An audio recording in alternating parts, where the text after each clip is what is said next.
The publisher of sister newspapers in San Diego and Los Angeles is abruptly fired, signaling more changes at the Union Tribune and LA Times. A judge dismisses a lawsuit against inewsource and KPBS.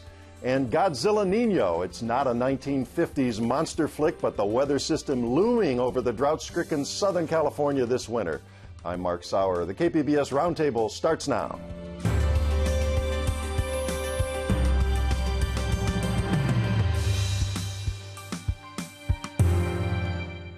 Welcome to our discussion of the week's top stories. I'm Mark Sauer. And joining me at the KPBS Roundtable today, reporter Tony Perry of the Los Angeles Times. Hi, Tony. Hi there. Good to see you back again.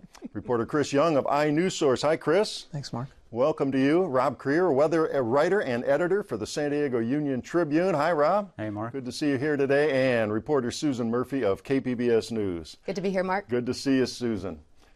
Well, with soaring rhetoric, LA Times publisher Austin Beutner told readers of an exciting future when the Tribune Company acquired the San Diego Union Tribune from conservative developer Doug Manchester. That was in May. Here's what he said at that time. It's only going to get better. So first and foremost, the San Diego Union Tribune has to be that civic conscience for this community. First and foremost, it has to be where the conversation begins every day about where San Diegans live. Not just their neighborhood, not just their city, but that city's place in the state and nation. And it's that city's state and the place and nation where I think more collaboration can help better inform readers and customers of the San Diego Union Tribune. But first and foremost, it will be all things San Diego to all people in San Diego. Well, a broad vision there, but this week Beutner was abruptly fired by his Chicago-based bosses at the Tribune Company. That stunned readers and staffers from here to Los Angeles. Lots of palace intrigue, Tony. Let's start with the obvious. It was a clash between Beutner and Jack Griffin, who's the CEO at Tribune Company. Indeed, we have to remember that journalism is a profession, maybe even a calling, but publishing is a business. And when the two clash, the business, at least in the last 20 years, has won. You're right. No love lost between Austin Beutner and the CEO of Tribune Publishing Company, which owns the Union Tribune, which owns the Los Angeles Times, and the San Diego Union Tribune. Yeah, and a whole bunch of others, and away they went. Away Austin Beutner went. Now he left with a kind of "I'll be back" suggestion that after all, Tribune Publishing Company is publicly held, and that means stock, and that means big-time investors or people who really want to force the company to do this or that. They have a lever, and of course, the billionaire Eli Broad in Los Angeles has wanted to buy the Los Angeles Times, and indeed, it may have been his most recent effort which was rejected, that got Austin Beutner canned. There is some thought that he was behind it. He had been with Broad once before he was hired, in trying to buy it. So some of the folks are saying that Jack Griffin, the CEO, saw Beutner's hand in this latest Broad offer and saw that as disloyalty. And when the admiral doesn't have confidence in the colonel anymore, the colonel goes. And in this case, the colonel went with a Facebook posting. Well, tell us a little bit about, it was a long Facebook posting and a lot of his own reasons and thoughts and what he thought he'd accomplish in a short time at these papers. But tell us a little bit about Austin Beutner, a little background on him. He's a wealthy man. Wealthy man, 55 years old, Wall Street investor, was for a year the deputy mayor of Los Angeles. That's an appointed position, trying to streamline government and make it better. Was also the chairman of a commission that looked into Los Angeles and its many, many problems. Thought of running for mayor, tested the waters, it wasn't positive, pulled back, aligned with Eli Broad, and tried to convince Tribune, when Tribune was both TV and newspapers, to let loose of the Los Angeles Times. They said no. One thing and another, and he ended up as publisher, and he was there for some 13 months. And then, of course, 4 to 5 months ago, after a long negotiation, they bought Tribune Publishing Company, bought the San Diego Union Tribune from Douglas Manchester. So he's been here for 4 months and about 13 months in Los Angeles. And well, we'll touch on a little more of the UT aspect of this in a minute, but I did want to ask you, there seems to be a kind of a competing story on what forced Beutner out here, which is that he was too political, maybe he was using this as a springboard for running for office. Bunch of narratives, depending on who you believe. Politico, CNN, Chicago Tribune, Los Angeles Times, Associated Press, you pick it. CNN says that it was the attempt to break the Union Tribune and the LA Times and the community papers away from the large organization that really put him at odds with Jack Griffin and the others. As Brian Stelter wrote, Tribune wants to keep the California publication, so it got rid of the California publisher. Others say that it was the Politico was saying that one of the straws that may have broken the camel's back between Griffin and Beutner was the purchase of the Union Tribune, that Griffin didn't see it, and he thought, and others may have thought, that Beutner was creating an empire. Others are saying that Beutner, who wanted to be mayor of Los Angeles and hired a number of folks in very senior positions with political and governmental experience, was somehow getting ready to run at some time. That, I think, is a little far-fetched, but by the time it got back to Chicago, it had some currency to it. So pick your reason, or add them all up, or just get the fact that one man didn't get along with the other man, and the man at the top had the authority to do. Bottom line, he had the authority here. I was wondering, Rob, you're in the newsroom down here, of course, at the Union Tribune. What's going on there? I mean, it's got to create more turmoil. We've had plenty of lately. Yes, we have quite a few years of it. There's not too much more than speculation. I mean, at my level, I didn't have a lot of contact with Austin. I was impressed when he came down and bought the paper. He seemed like a straightforward, honest guy who was laying things out. And charmed a lot of folks in the newsroom with that visit. Yeah, I'd say that the transition went fairly smooth, but not perfectly, and that people were generally happy with the way things were going. We could have maybe refined things a little bit better. But now we're just sort of left wondering, as we have many times over the years, what's happening next, and we don't know. Yeah. So, I mean, the turmoil, we work in newsrooms here where we fortunately not had that kind of turmoil. You've just moved personally in your career, Chris, but it's tough living under this stuff with the new publishers and changing owners and all of that stuff. Well, I was going to say, I mean, obviously after something like this happens, there's a lot of analysts who are weighing in on it and stuff like that. But I mean, what is the vibe in the newsroom? What are reporters and editors saying about this? Across the board, some Los Angeles files, if you will, were very pleased with a number of the initiatives he started that would connect the paper better to the community. They were very disappointed that he's going. Others have seen publishers come and go, so they don't get emotionally involved with any one of them. And still others are worried about the future, that we all, San Diego, Los Angeles, every place, even the sainted New York Times, are looking for a business formula that works. And the late David Carr, media critic for the New York Times, said, we'll all look, and then we will realize it's not there. I hope we prove him wrong, but we don't have any evidence yet that he's going to be wrong. All right, last question in this segment here. Tim Ryan, the new publisher, the replacement, quickly. What's top-notch guy, longtime Trib, big success in Baltimore. Good newsman, but he watches that bottom line. They trim the staff pretty substantially in Baltimore. He's a longtime Trib executive, not going to have any problems with the Chicago suits. They like him, he likes them, they respect each other, so we're not going to see that kind of conflict. What is he coming out here to do? We'll find out. We'll find out. We will. Well, we'll certainly keep an eye on that one. All right, we are going to shift gears now. Attorney Cory Briggs has certainly established that he's not afraid to sue anybody. He sues municipal governments, other public entities all the time, often representing environmental groups. But a suit against the San Diego State University Foundation, that's KPBS, and inewsource, filed by Briggs' group called San Diegans for Open Government, was dismissed this week. Chris, tell us what that suit was about. So this suit was brought, again, by San Diegans for Open Government back in April. And basically what the group contended was that there was 2 lease agreements that inewsource, KPBS's media partner, reached with the university to use space in the newsroom. inewsource shares office space and resources with KPBS, and in exchange, KPBS gets the news stories that are produced by inewsource. But San Diegans for Open Government claimed that the lease agreements were tainted with conflicts of interest, and inewsource was also was illegally using the trademarks of KPBS and the university.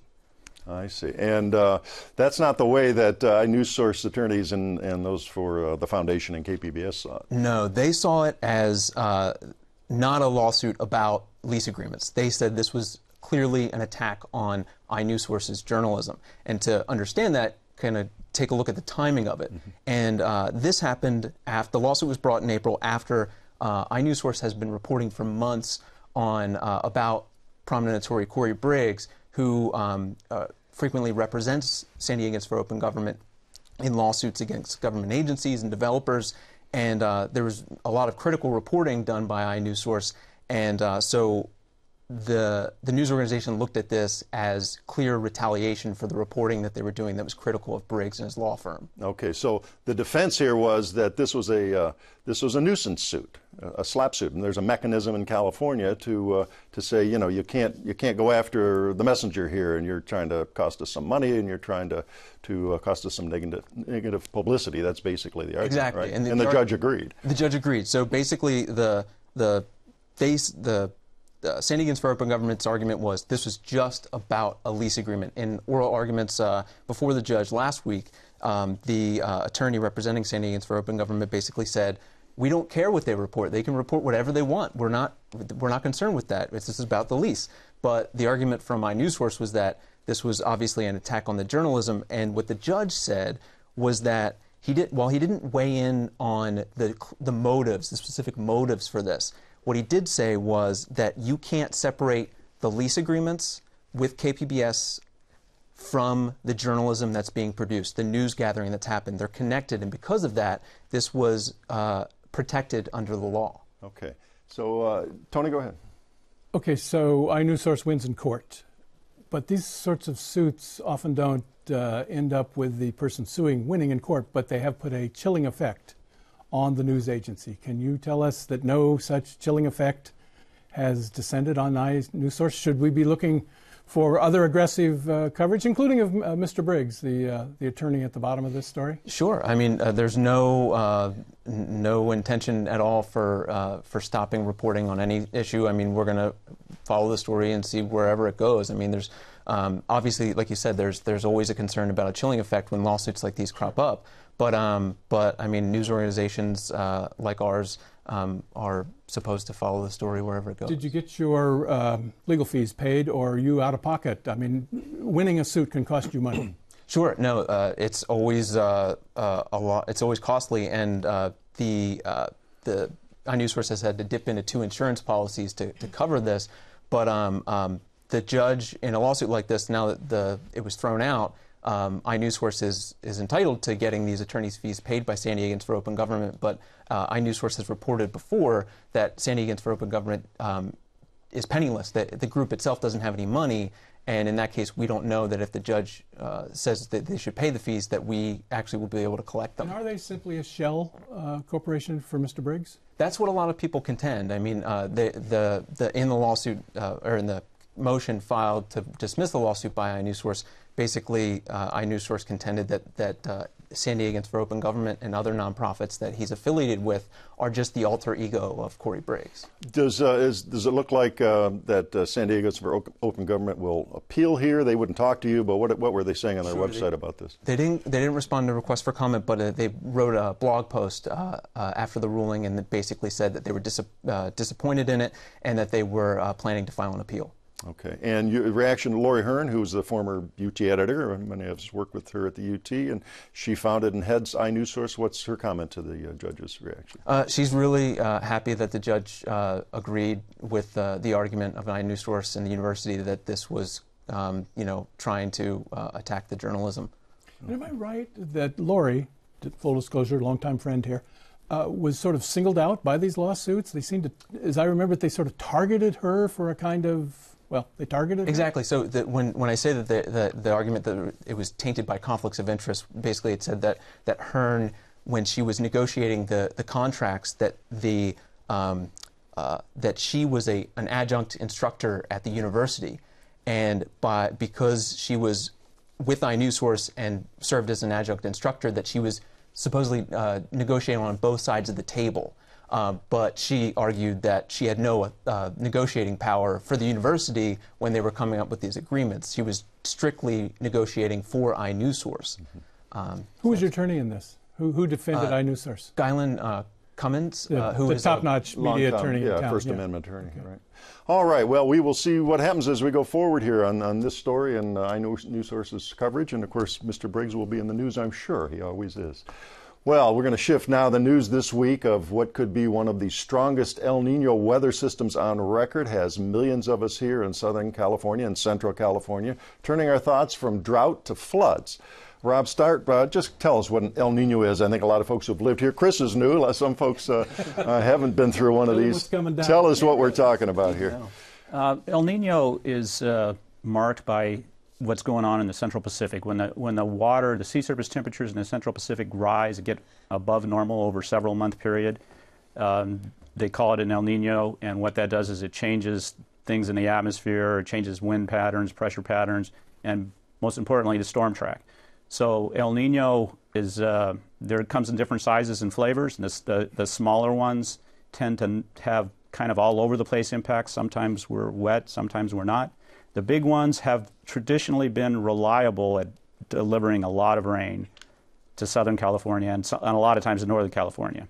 All right, and every, I think it's the first Thursday of the month, is it? Second Thursday. Second Thursday. Yeah. Okay, NOAA comes out with this report, and everybody here with drought-weary Californians, all of us been watching our El Nino reports, and Susan and I are commenting on it every time when it comes out. So what did they say here just this week now about this year's El Nino? They say that it is on track to be one of the three strongest.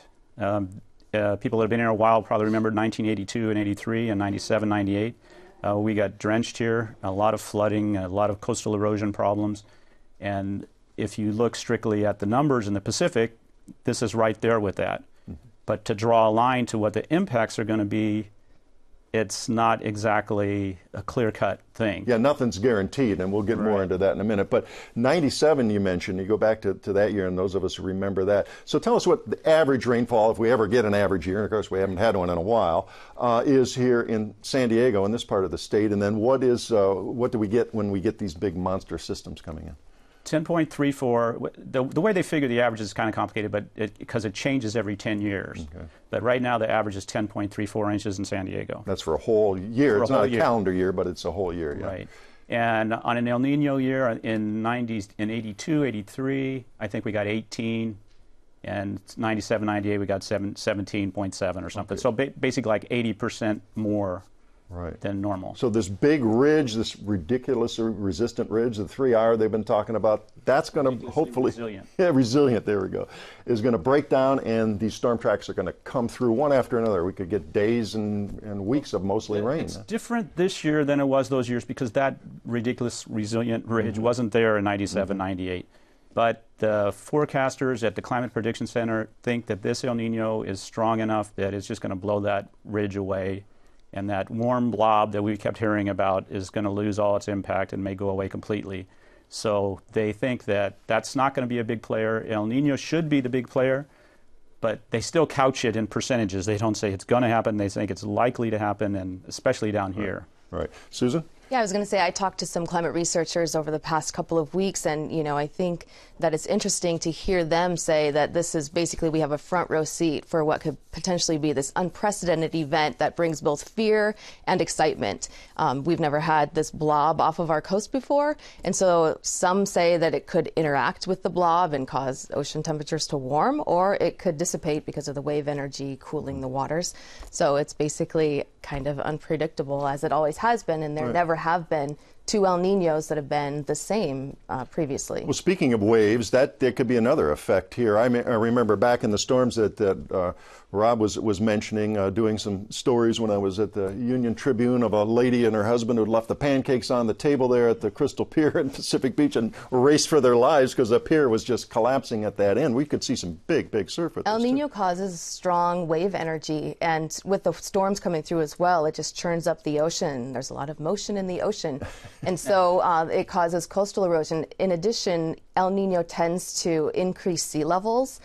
In 1983, some of the locations along the coast had their highest sea levels on record, and that caused significant damage to restaurants and homes, piers. I remember they were calling the Marine Room in La Jolla the submarine room for a while. That's right. Cardiff. Well, the water went all the way across the road there at the Cardiff Isthmus, Right. and the restaurants and all the rest of it. It was. Will we get snow? Will the Sierra get snow? In out of this? 1998, they received 165% of normal. It just depends where this track is going to go. You know, will it be in the epicenter of the event? Will it be off to the side, on the sidelines? I don't think anybody really knows. Previously, we have gotten average snow, above average snow. When do we know? I mean, did we know when it hit? Hit, I think. I mean, we get I think 24 hours notice? right.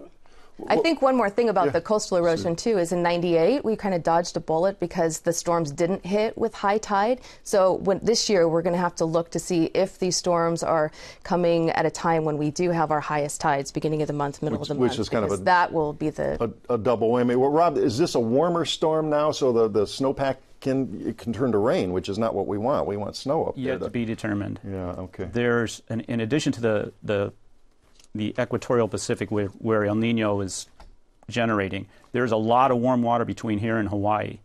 And climatologists think that if the storm track goes over that could add a lot of moisture to the storms. It could be a lot wetter, pick up a lot of that. But a lot of it has to do with where the source of the low pressure system is that helps pull in all that stuff. So it could make it rain a lot where we need it to snow. Mm-hmm. That's a good possibility, and that's a fear, because this year we had 5% normal snowpack, and it was ridiculous. Yeah. Well, let's talk about the drought now that we can segue into that. So, does San Diego County have enough water? There seems to be an anomaly here that we've got a ton of water right now. It seems that our reservoirs are filling up, that some of them are at 99% capacity, we've heard. We've done a great job in conserving water. Across the state, California. Across the state, 31% overall statewide in July. Here in San Diego, 27%. Exceeding the governor's request. Even. Correct. Yeah. And our desal plant going to come online in Carlsbad, 7 to 10% of the region's water. We're in high clover here, even though we're still being required to cut back. But the drought itself has really caused some problems. You reported on trees recently in a study of just how drought weakened our trees are in forests here across the survey, state. an aerial survey, found 12 million trees across the state in 3 different sections of the state, and forest lands have been decimated to drought.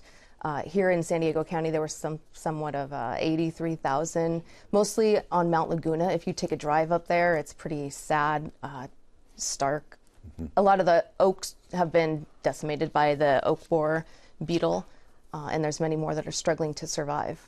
Now, one thing we've talked about, the Times has done some stories on, is the great aquifers, the underground storage here. We're having sinking ground. These things are being drained down. Farmers are draining them down. Only last year did the state start even regulating this and all. What could a big El Nino year mean to that? There's the natural effect, right, of percolating down into these aquifers and helping to replenish them. It could obviously be a giant help, but it's going to depend on the timing of it too. And oftentimes an El Nino will come and batter the state for like a week straight with 15 inches of rain, you know. A lot of that's not going to have the chance to soak in. It's just going to run off to the ocean. So, I mean, if it starts early, say it starts in November perhaps, nice light rains, some of it can soak in, and then if it comes regularly spaced out, then that could really help the aquifers a lot. But you can't guarantee anything like that's going to happen. I mean, it could all come at once. We may get 25 inches and be able to retain very little of it. It'll all run off. Well, we're not big with aquifers. Isn't that one Not of in our San Diego, of our deficiencies? Nature did not give us aquifers. Yeah, but it is up north in the Great Acre or Orange County. And Orange County has Orange County. Or Camp Pendleton actually has one too that they pull from. And Susan, you also have written about climate change and how that has exacerbated our drought situation.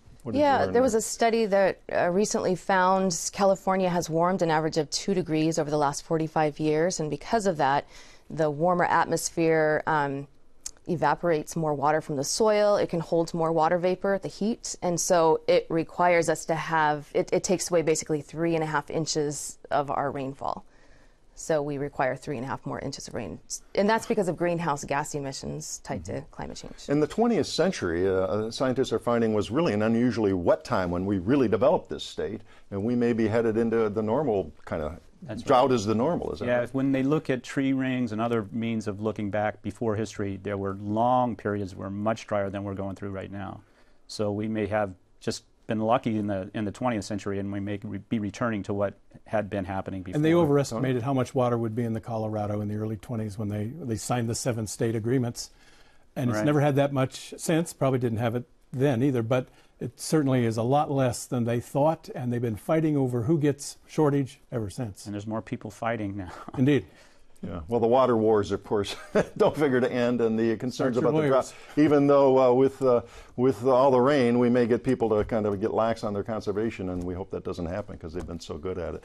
Well, that does bring us to an end here. A fascinating discussion. Thank you today. Another week of stories at the KPBS Roundtable is wrapped up. I'd like to thank my guests, Tony Perry of the Los Angeles Times, Chris Young of inewsource, Rob Creer of the San Diego Union Tribune, and Susan Murphy of KPBS News. A reminder, all the stories we discussed today are available on our website, kpbs.org. I'm Mark Sauer. Thanks for joining us today on the Roundtable.